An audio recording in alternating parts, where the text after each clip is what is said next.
हो चला जेवायला. हा चला चला, आज मी एकदम पोटभर जेवणार आहे. माझ्या मागचं टेन्शनच गेलं आहे. चला. अव असं तुम्हाला वाटतंय? बरं बरं फुलतायचं टेन्शन गेलेलं नाही, टळलंय म्हणा. तो जामकर काय परत गावात येणार नाही असं थोडीच आहे. आणि तसे बी 15 लाख रुपये कोण सोडल? वय की आपला गणपती आणला तेव्हा 1500 रुपये सोडले नाहीत त्यानं. 15 लाख तर लई लांबची गोष्ट आहे. हा आता एक मात्र चांगली गोष्ट झाली आहे बघा, आपल्याला पैशाची जुळवाजुळव करायला वेळ मिळालाय बघा. हा पण मग पैसे आणणार कुठून आहे आपण? ती जमीन नुसतीच पडून आहे ना, त्यात काही पिकवलं तर पैसे मिळतील की आपल्याला. आता शेती करायची म्हटल्यानंतर त्या शेतामध्ये कोण राबणार आहे? मला तर काही जमणार नाही. हा आणि शेती करायची म्हणजे ना, हे बियाणापासून खतापर्यंत, गडी माणसं जमवण्यापासून बाजारभावापर्यंत सगळं बघायला लागते. सगळ्याचीच बोंब आहे सध्या. आणि ह्याच्या मागे कोण धावपळ करणार? लेकरासने सांगावं म्हटलं तर एक बसलाय पोलीस स्टेशनची खुर्ची उभं, आणि दुसरा बायकांची झंपर शिवतोय. आप्पा, ब्लाऊज शिवण्यात काय वाईट आहे? ह्यांना जे जमतं ते करतात आणि कुणाची पण मदत न घेता स्वतःच्या पायावर उभे राहिलेत. एवढे रात्रंदिवस कष्ट करतात, घरात पैसे आणून देतात. अजून काय पाहिजे? वा ग लाले, म्हणजे तुझा नवरा एकटाच पैसे आणतो हा, आणि माझा पोरगा काही चिचुके आणतो वय ग घरामध्ये? तो बी पैसे देतोय घरात. कधी? मेहनत तर करतोय ना, मेहनत करतोय. आणि पोलीस होणं काय सोपं काम वाटलं वय ग तुला? इथं मी माझ्या रक्ताचं पाणी केलं आणि त्याला इथपर पोहोचवलंय. हा अगं साधं कुणी पाणी मागितलं तर तुझं बुड आलतं का लवकर? अंगात नाही करणे मला म्हणा तरणे, अशी गत आहे तुझी. ती पोरगी काय सांगते ते राहिलं बाजूला, आणि हिजच आपलं चाललंय काहीतरी. काय म्हणत होतीस ग तू? हा जी, हे एवढे रात्रंदिवस कष्ट करतात ए तुझं ते कष्ट आहे ना, जाळ निघून तिकडं वड्याला. त्याचं कौतिक नको मला सांगूस. तो कष्ट कशासाठी करतोय ना ते त्याचं त्यालाच माहिती. आज मारा आणि उद्या धरम करा, अशी गत आहे त्या मुडद्याची. तू त्या जमिनीबद्दल काय बोलत होती सांगते? हा हेच सांगत होते का आमच्या तात्या शेतातनं ऊस, कांद, लसूण पिकून खोऱ्यानं पैसे कमवतात. आपण पण असं काहीतरी केलं तर आपल्याला पण पैसे मिळतील, आणि मग ते देऊन कर्ज फिटेल आपलं आणि जमीन परत मिळेल आपल्याला. अशी पण ती जमीन पडूनच आहे ना, तिचा असा पण उपयोग नाहीये. मग असा तरी उपयोग होईल.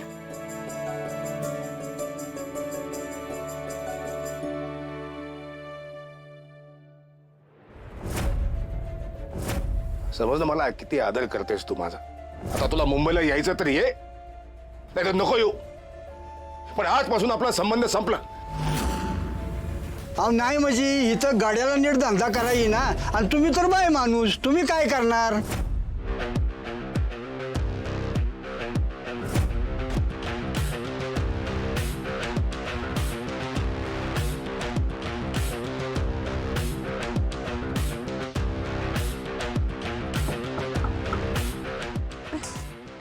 दादा आला वाटतं.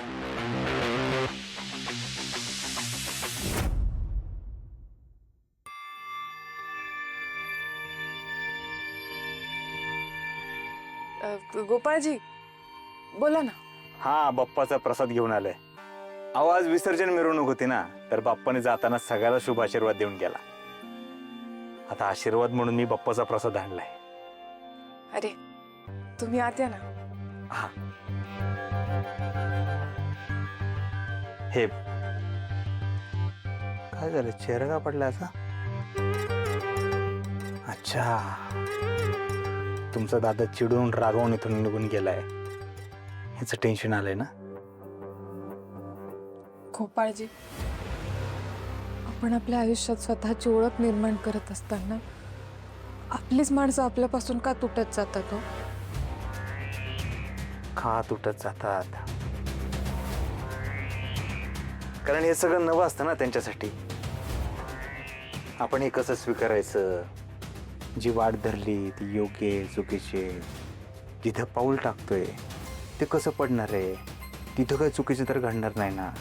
या सगळ्याचं टेन्शन घेतं म्हणून समोरची माणसं असं वाटतं. बरं, या सगळ्या पलीकडे त्यांची काळजीच असते, हे आपण कधी समजून घेत नाही. बघा ना, आता तुम्ही समजा तुम्ही ह्या व्यवसायात आला, इथं असं पाय रोवून भक्कमपणे उभे राहिला, झेंडा काढला तुम्ही, तर ही लांब गेलेली माणसं जवळ नाही काय ना. तुमचा दादा पण असंच परत येईल बघा. खरंय, माझ्या दादाचं खूप प्रेम आहे हो माझ्यावर, आणि माझं पण त्याच्यावर तेवढंच प्रेम आहे. दादाचं खूप जीव तुटत असणार आहे माझ्यासाठी, आणि ना मला खूप काळजी वाटते हो त्याची कधी कधी. म्हणजे आमचे आई वडील गेल्यानंतर ना दादाने खूप असं तळहातावरच्या फोडासारखं जपलंय. आई वडिलांनंतर मला वडिलांच्या जागी दादाच होता. तो हे आता असं बोलून जरी गेला असला ना की आपला संबंध संपला आणि मला काही फरक पडत नाही, मला माहिती आहे तो बाहेर माझाच विचार करत असणार आहे. माझा दादा बाहेरून कितीही रागीट दिसत असला ना, मला माहिती आहे तो आतमध्ये किती हळवा आहे. आणि मला हवाय होतो माझ्या आयुष्यात. मला नाही दुखवायला आवडत त्याला, खरंच नाही दुखवायला आवडत.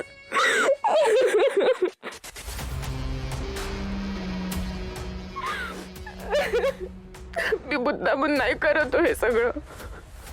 मला खरंच माझं आयुष्य जगायचंय आता. मला काहीतरी करून दाखवायचंय आयुष्यात. दाखवणार तुम्ही, 100% हे सगळं करून दाखवणार.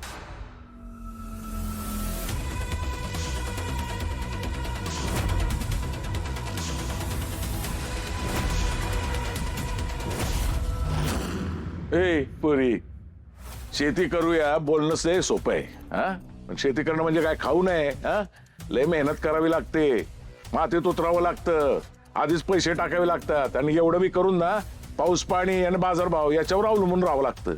शेती म्हणजे जुगार आहे, जुगार. हा, आकडा लागला तर लागला, नाही तर आहे ते बी पाण्यात जाते. अरे तुझ्या बापदादांनी हा विचार केला असता तर शेती टिकली असती का? अरे एवढ्या पिढ्या आपल्या शेतीत जागल्या, शेतीत राबल्या, आणि तुझ्या हाताला काय वात येतोय वय रे? राहू दे गे म्हातारे, मी बी शेती केली आहे. हा, काय लागलं हाती माझ्या? हा, अगं कुस्ती सोडून मी शेतामध्ये राबलेलो आहे, पण दरवर्षी कर्ज वाढत गेलं, मग दिली सोडून मी. अगं या शेतीपायी ना माझी कुस्ती संपली, आता आतापर्यंत मी महाराष्ट्र केसरी झालो असतो. अरे आजपर्यंत एक कुस्ती तरी जिंकलास का गावातली? जिकडे जाईल तिकडे नुसतं हारूनच यायचं, तोंडकरी बातान ढुंगान खायला आता अशी गत आहे तुझी. ए म्हातारे, तू बाकी काय बी बोल, पण माझ्या कुस्तीबद्दल काय बोलायचं नाही. घरामध्ये एवढे ट्रॉफी आले ते अशा आले का? मला काय माहित? आणि बघ मी बोलणार, मी काय घाबरते वय कुणाला? अरे तू कुस्त्या हारायचा, कुस्ती खेळून काय उपयोग नाही तुझा. ए म्हातारे, आप्पा, तुम्ही आजींचं बोलणं नका ना मनावर घेऊ. आता ही भांडायची वेळ नाहीये, सगळ्यांनी एकत्र येऊन काम करायची वेळ आहे. आपण सगळ्यांनी ठरवलं ना तर आपलं कर्ज फिटू शकतं आणि आपली जमीन पण आपल्याला परत मिळू शकते. हां, पण ती जमीन केलीच नाही तर आज सोडवली काय, नाही तर उद्या सोडवली काय? परत पैशांसाठी तुम्ही गहाणच ठेवाल किती?